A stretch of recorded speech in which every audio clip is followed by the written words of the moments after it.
त्या माध्यमातून संवादच तोडून टाकायचा अशा प्रकारचं करण्याची आवश्यकता नाहीये। शेवटी धनंजय मुंडे हे देखील राज्याचे मंत्री आहेत।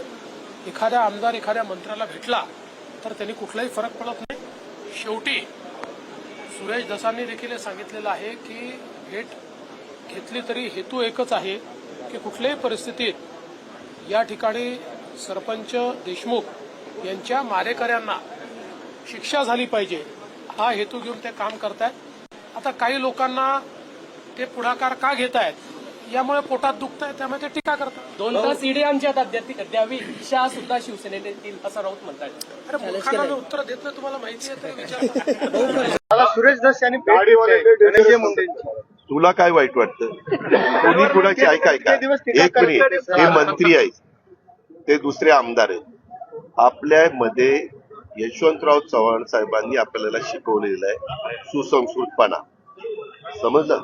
आणि त्यामध्ये जरी आम्ही आता माग आम्ही दादा एकमेकाच्या विरोधात होतो, परंतु आम्ही भेटायचो, बोलायचो, आमची काही दुश्मनी नाहीये।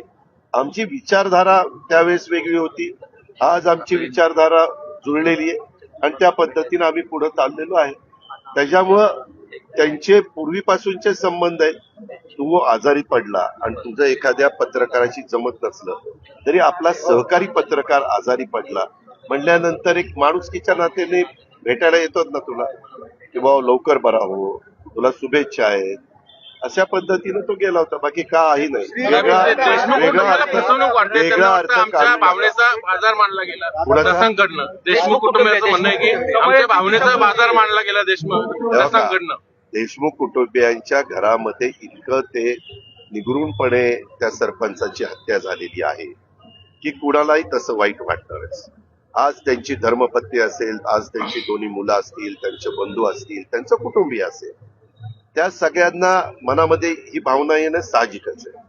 कुठल्याही कुटुंबावर अशा प्रकारचा आघात कोसळल्यानंतर प्रत्येकाला ती भावना येते।